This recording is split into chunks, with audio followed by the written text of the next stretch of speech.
We all want control over our plans, our future, our relationships. But have you ever noticed how exhausting that can be?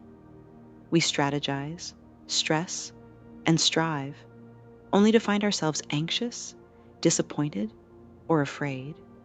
We chase security in our jobs, in our finances, in our relationships, thinking that if we just try a little harder, plan a little better, or hold on a little tighter, everything will work out.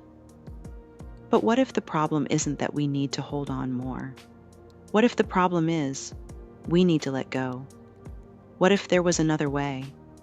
A way of surrender, a way of simply trusting that God knows better, that He sees more than we do, that He loves us enough to lead us where we truly need to be. Let's explore what it means to surrender. We live in a world that tells us, take control, be the master of your destiny. We're taught to make plans, set goals, and push forward no matter what. And don't get me wrong, planning is good. Taking responsibility is good. But sometimes, our desire for control turns into fear. What if this doesn't work out? What if I fail? What if I'm not enough? So we grip tighter. We try harder. But what if true peace doesn't come from having control, but from trusting the one who does? The Bible paints a different picture. In Proverbs 3:5-6, we read, "Trust in the Lord with all your heart, and lean not on your own understanding. In all your ways submit to Him, and He will make your paths straight." Notice the key words? Trust, not leaning on our own understanding, and submit to Him.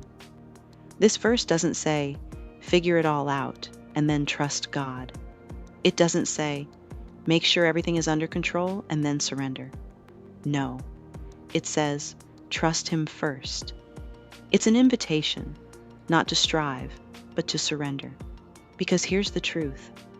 We were never meant to carry everything alone. Think about Abraham. God told him, leave your home and go to the land I will show you.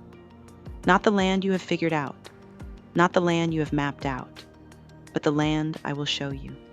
No GPS, no 5-year plan, no guarantees, except God's promise. And he went. Or take Mary, the mother of Jesus. An angel appears and tells her, you will give birth to the Son of God.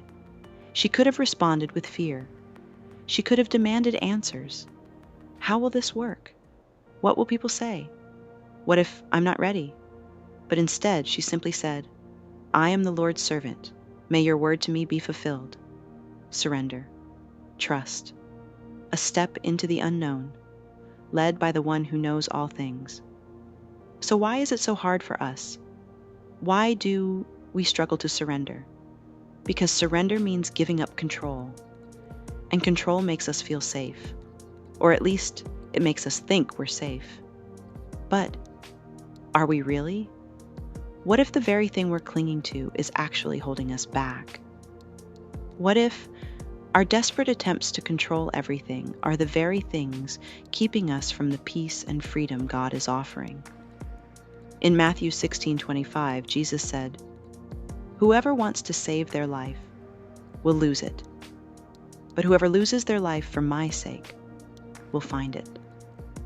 True safety isn't in controlling everything. It's in surrendering to the one who controls everything. So how do we surrender? What does it actually look like in daily life? 1. Start with prayer. Not just God, help me with this, but God, I trust you with this. Jesus himself prayed, not my will, but yours be done. 2. Hold loosely your plans, your future, your worries. Instead of gripping tightly, try open hands. Say, God, I trust you with this job, this relationship, this uncertainty. I release it into your hands. 3. Step in faith. Surrender doesn't mean passivity. It means obedience. It means trusting God enough to take the step he's calling you to, even when you don't see the full picture. It's like walking through the fog. You may not see the whole road, but God gives you just enough light for the next step. And step by step, surrender leads to peace. Surrender isn't weakness, it's trust. It's not about losing, it's about gaining more than we could ever imagine. It's about trading anxiety for peace, striving for rest, fear for faith. It's about walking in step with a God who is always good, always faithful, and always in control. So today, whatever you're holding on to, that fear, that doubt, or that plan you're afraid to release, let it go. Open your hands, take a deep breath, and simply surrender, because He is good, and He's got you. Thank you for watching. Please share and donate a subscription